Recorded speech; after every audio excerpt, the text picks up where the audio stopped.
justru membuat kamu pada akhirnya ketahuan bohongnya. Stop bohong, Dar. Bohong itu dosa.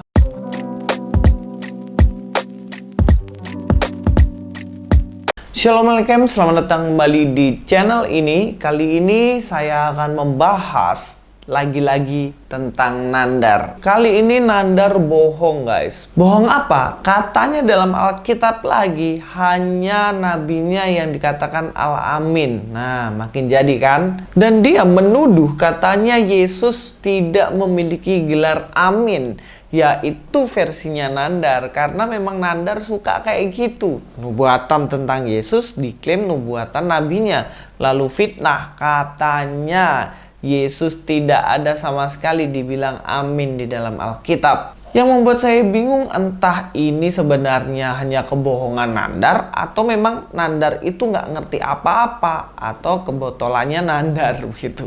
Statement apa sih sebenarnya yang diomongin nandar ini? Dan mari kita bahas. Di dalam pertanyaan saya, iya udah tanya aja terus sampai lu mati. Sebutkan sejarah historis, silakan mengutip buku apa saja, bahwa Yesus itu Al-Amen. Itu yang pertama.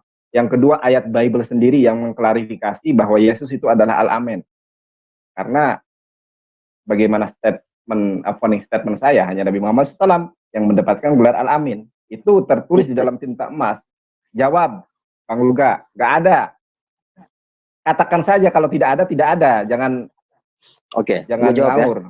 Nandar. Sudah tahu Alkitabnya orang Kristen, lalu dia sendiri yang merasa sok tahu.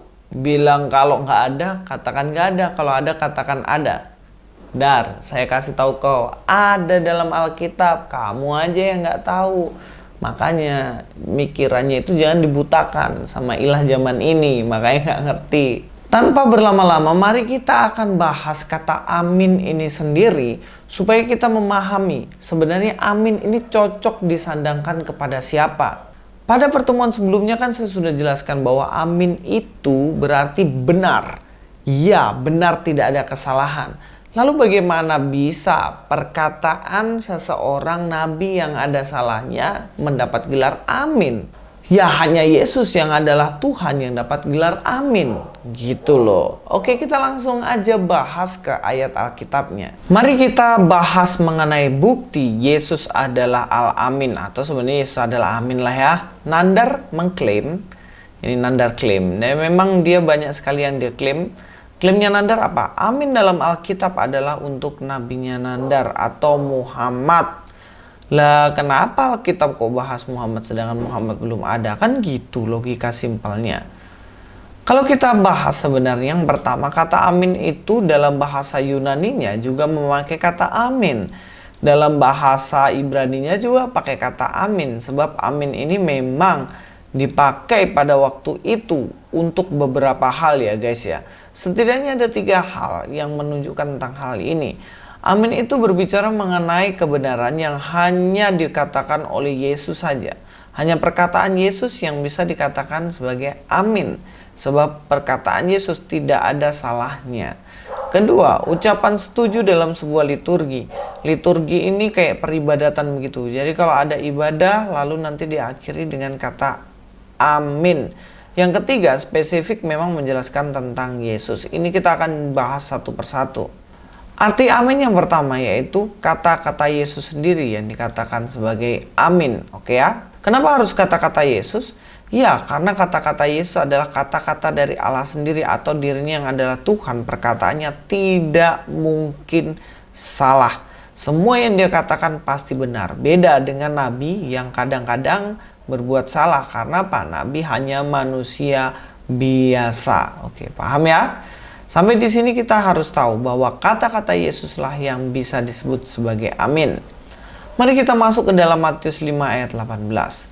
Karena aku berkata kepadamu, sesungguhnya selama belum lenyap langit dan bumi ini, satu iota atau satu titik pun tidak akan ditiadakan dari hukum Taurat sebelum semuanya terjadi.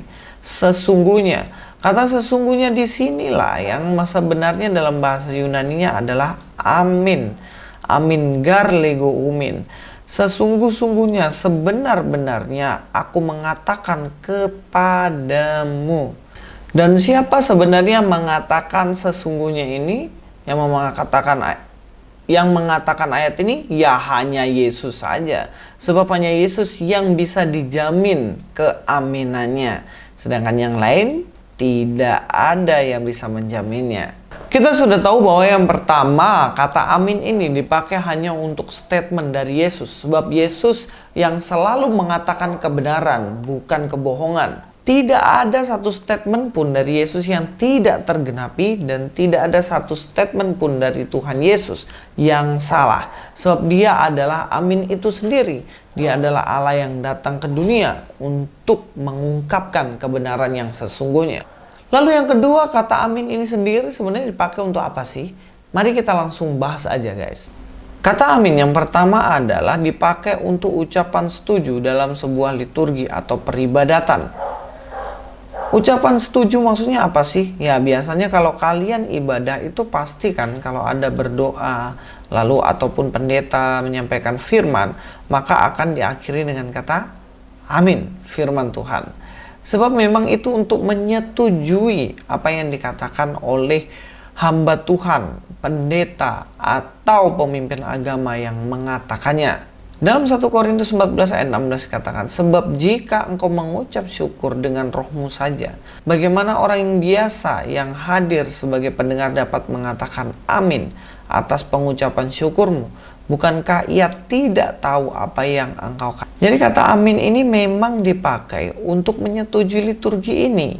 Sebab apa? Ketika orang mengerti apa yang disampaikan dan mengamininya dan membenarkannya, maka orang itu akan berkata amin. Beda ceritanya dengan ada beberapa kali bagaimana ada orang berdoa pakai bahasa asing, bahasa Arab, lalu jemaatnya bilang amin amin, tapi jemaatnya nggak tahu arti dari amin itu sendiri. Maksudnya padahal jemaatnya itu tidak tahu apa yang dia amini. Yang penting dengar pakai bahasa Arab ya diaminin aja gitu. Dan hal ini sebenarnya nggak bisa. Amin itu dengan kesadaran kita mengiyakan, menyetujui apa yang disampaikan. Lalu yang ketiga, kata amin ini sebenarnya untuk apa sih? Apakah kata amin ini hanya untuk liturgi dan hanya untuk menunjukkan perkataan pada Yesus? Dan adakah gelar untuk Yesus kata amin ini?